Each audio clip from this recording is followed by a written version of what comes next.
नवरात्रि में आपने माता रानी के कई धाम देखे होंगे जहां जाकर श्रद्धालु माता रानी के दर्शन कर मनचाही मुरादें पाते हैं। लेकिन आज हम आपको एक ऐसे धाम के दर्शन कराते हैं जहां घने जंगलों के बीच पहाड़ों की चोटी पर महामाई खुले आसमान के नीचे विराज कर भक्तों की मनोकामनाएं पूरी करती हैं।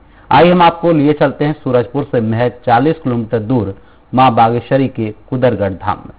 जिला मुख्यालय से महज 40 किलोमीटर दूर ओटगी विकास खंड में प्राकृतिक सुंदरता के बीच विराजी मां बागेश्वरी देवी का यह है कुदरगढ़ धाम। क्षेत्र के लिए ही नहीं बल्कि आसपास के कई राज्यों के श्रद्धालुओं के लिए भी ये आस्था का केंद्र बना हुआ। माता के इस सिद्ध पीठ में जाने का रास्ता भी इतना आसान नहीं। 1500 फीट ऊंचे पहाड़ पर गगनचुंबी पहाड़ी चट्टानों के बीच 890 सीढ़ियों की खड़ी चढ़ाई चढ़कर यहाँ माता के दर्शन होते हैं। पौराणिक मान्यता है कि यह दरबार माँ पार्वती की तपोस्थली रहा है, जहाँ से माता ने अनेक रूप धारण कर कई राक्षसों का संहार किया। कालांतर में इस पहाड़ पर दौड़कर चढ़ा जाता था। दौड़ने को सरगुजिया बोली में कुदना कहा जाता है, जिसकी वजह से दंडकारण्य के बाद यह कुदरगढ़ पहाड़ हुआ और धीरे धीरे समय के साथ यह कुदरगढ़ पहाड़ हो गया।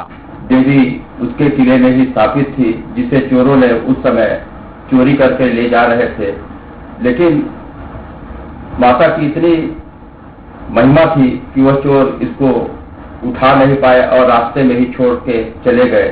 उनको माता रानी ने स्वप्न दिया कि मैं यहाँ पे हूँ, मुझे चोर ले जा रहे थे, आप मेरी स्थापना कीजिए और आप मेरी पूजा कीजिए, मैं आपके परिवार और क्षेत्र के लोगों की रक्षा करूंगी। इसके बाद कहा जाता है कि चौहान वंश के वीर बहादुर को माता ने स्वप्न में दर्शन देकर इस स्थान के बारे में बताया और कहा कि वह उन्हें वहीं स्थापित रहने दें और उनकी पूजा अर्चना करें।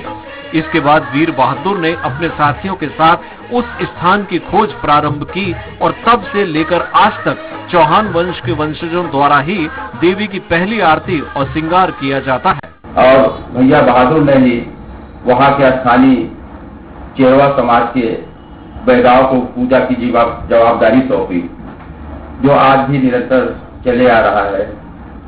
चौहान वंश भैया खान के परिवार के लोग आज भी नवरात्रि, शारदीय नवरात्रि और चैत्र नवरात्रि में यहाँ पूजा पाठ का परिवार करते हैं। यहाँ नवरात्र के अवसर पर लाखों की संख्या में श्रद्धालु माता की पूजा अर्चना कर अपनी मनोकामना के लिए बरगद के पेड़ पर नारियल बांधकर मन्नत मांगते हैं।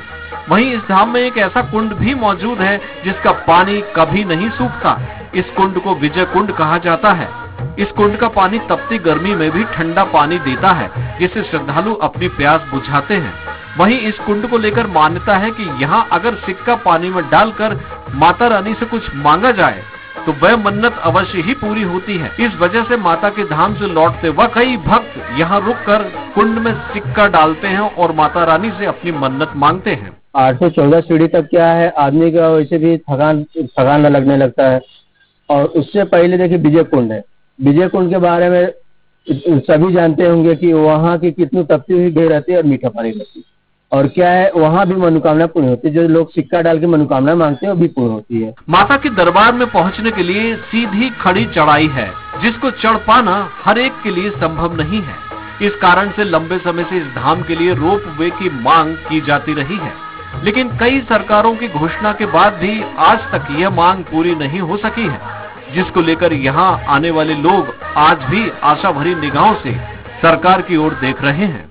मां भगवती के दर्शन के लिए जिला प्रशासन एवं ट्रस्ट के सदस्यों के द्वारा प्रयास किया गया है कि वहाँ लाइव दर्शन करा जाए, कि लोग वहाँ घर बैठे या फिर जहाँ भी लोग हों वहाँ पर बैठे अपने मां भगवती का दर्शन कर सके।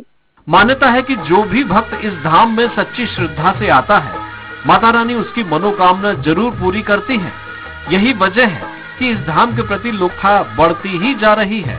बहरहाल आज जरूरत ऐसे धार्मिक स्थलों पर पर्यटन को भी बढ़ावा देने के साथ साथ रोपवे के निर्माण करने की है, ताकि निःशक्त बुजुर्ग श्रद्धालुओं को भी माता रानी के दर्शनों का लाभ मिल सके। स्वराज एक्सप्रेस के लिए सूरजपुर से अंकित सोनी की रिपोर्ट।